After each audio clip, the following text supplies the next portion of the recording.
প্রয়াত কিংবদন্তি প্রতুল মুখোপাধ্যায় গান স্যালিউটে শেষ শ্রদ্ধা শিল্পীকে। নিজেকে সামলাতে পারছি না, আবেগপ্রবণ মুখ্যমন্ত্রী। দেহদান এসএসকেএম হাসপাতালে। আগামী সপ্তাহে দিল্লির মুখ্যমন্ত্রী পদে শপথ গ্রহণ, মেগা শোর প্রস্তুতি বিজেপির। শপথ নেবেন 9 মন্ত্রী। এদিকে শিল্পমহল সংস্কার ইস্যুতে বিপাকে কেজরিওয়াল।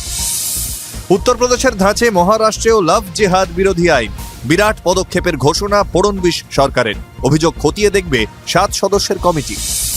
ফের আদানি আশ্রয়ে বাংলাদেশ, বিদ্যুৎ দেব, হবে না দর কষাকষি, সাফ জানালো ভারতের সংস্থা। ইউনুসের বাংলাদেশে জেলবন্দি হাসিনা বিরোধী কবি গালিব। স্থগিত মোহনবাগানের এক্সিকিউটিভ কমিটির বৈঠক, নির্বাচনের দিনক্ষণ জানতে বাড়ল অপেক্ষা। সচিবের অসুস্থতার কারণেই পিছল বৈঠক, জানিয়েছে ক্লাব।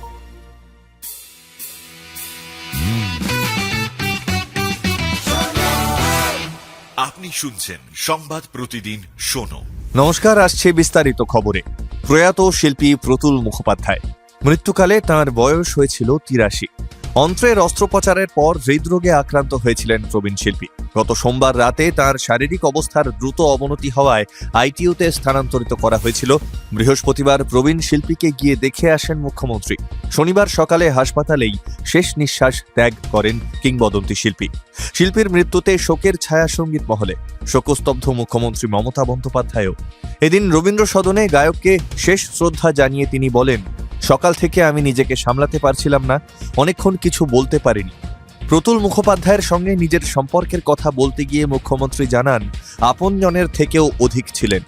মুখ্যমন্ত্রী এবং সঙ্গীত জগতের বিভিন্ন কলাকুশলীর উপস্থিতিতে গান স্যালিউটে শেষ শ্রদ্ধা জানানো হয় শিল্পীকে।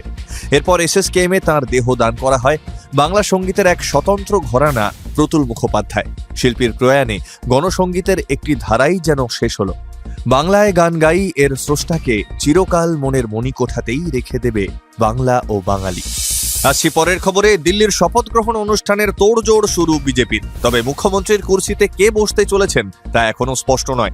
জানা গিয়েছে আগামী 19 বা 20 ফেব্রুয়ারি শপথ নিতে চলেছেন দিল্লির পরবর্তী মুখ্যমন্ত্রী। 26 বছর পর দিল্লিতে ক্ষমতায় ফিরেছে বিজেপি। সেই বিজয়োৎসব উদযাপন করতে দিল্লির ভাবী মুখ্যমন্ত্রীর শপথ গ্রহণ অনুষ্ঠানকে মেগা শো হিসেবে তুলে ধরতে চাইছে গেরুয়া শিবির। প্রধানমন্ত্রী সহ দেশের সমস্ত বিজেপি শাসিত রাজ্যের মুখ্যমন্ত্রী, কেন্দ্রীয় মন্ত্রী, এমনকি দলের সর্বভারতীয় পদাধিকারী সেখানে হাজির থাকবেন বলেই জানা যাচ্ছে। পাশাপাশি দিল্লির নতুন মুখ্যমন্ত্রী বাছাইয়ের প্রক্রিয়াও শুরু হয়ে গিয়েছে। মুখ্যমন্ত্রী পদের দৌড়ে বিভিন্ন নাম শোনা গেলেও নয়াদিল্লি কেন্দ্রের বিধায়ক প্রবেশ বর্মাই এগিয়ে আছেন বলে জানাচ্ছে বিজেপির শীর্ষ নেতৃত্ব। এদিকে চর্চায় ফিরেছে দিল্লির প্রাক্তন মুখ্যমন্ত্রীর বিতর্কিত বাসভবন শীষমহল। সরকারি বাসভবন সংস্কারে দুর্নীতি করা হয়েছে কিনা তা তদন্ত করে দেখবে কেন্দ্র, এমনই নির্দেশ দিয়েছে সেন্ট্রাল ভিজিলেন্স কমিশন। উত্তরপ্রদেশের ধাঁচে এবার মহারাষ্ট্রেও কার্যকর হতে চলেছে লাভ জেহাদ বিরোধী আইন। ইতিমধ্যেই আইনের রূপরেখা কি হবে খতিয়ে দেখার জন্য 7 সদস্যের কমিটি গড়েছে মহারাষ্ট্র সরকার। জানা যাচ্ছে 7 সদস্যের এই নতুন কমিটি জোর করে ধর্মান্তরণ তথা লাভ জিহাদ নিয়ে রাজ্যে যা যা অভিযোগ উঠছে সেই সব অভিযোগ খতিয়ে দেখবে। এই ধরনের অভিযোগ রুখতে কি করণীয় তার একটা নীল নকশা তৈরি করবে। কমিটির শীর্ষে রাখা হয়েছে মহারাষ্ট্রের ডিজিপিকে। এছাড়াও নারী ও শিশু কল্যাণ, সংখ্যালঘু উন্নয়ন, সামাজিক ন্যায়, আইন এবং স্বরাষ্ট্র দপ্তরের সচিবরাও রয়েছেন ওই কমিটিতে। ভোটের আগেই কেন্দ্রীয় স্বরাষ্ট্রমন্ত্রী অমিত শাহ প্রতিশ্রুতি দেন, রাজ্যে ক্ষমতায় এলে ধর্মান্তকরণ বিরোধী আইন আনবে বিজেপি সরকার। সেই প্রতিশ্রুতি পূরণ করতে এবার বদ্ধপরিকর বিজেপি। ফের আদানির আশ্রয় বাংলাদেশ। কিছুদিনের মধ্যেই বাংলাদেশকে পুরো 1600 মেগাওয়াট বিদ্যুৎ সরবরাহ করবে আদানি পাওয়ার। কিন্তু এই বিদ্যুৎ কেনার ক্ষেত্রে কোনো বাড়তি ছাড় বা সুবিধা পাবে না ঢাকা, সাফ জানিয়ে দিয়েছে সংস্থা। জানা গিয়েছে বাংলাদেশের কর ছাড় সংক্রান্ত অনুরোধ খারিজ করে দিয়েছে আদানি গোষ্ঠী।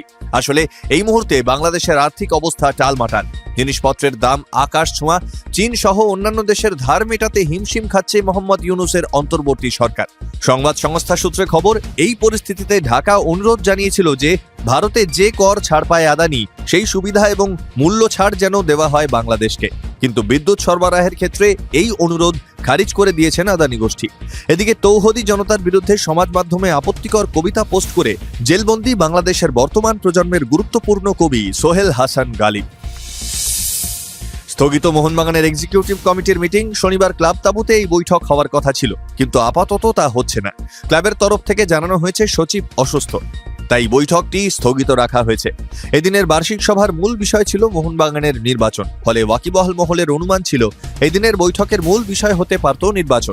সময় মতো নির্বাচন করিয়ে নতুন কমিটি গঠন করার দাবিতে বার্ষিক সাধারণ সভায় সরব হয়েছিলেন সমর্থকদের একটা বড় অংশ। কিন্তু আপাতত তার উত্তর পাওয়া গেল না। বৈঠক কবে হবে সেটা ক্লাবের তরফ থেকে পরে ঘোষণা করা হবে বলে জানানো হয়েছে।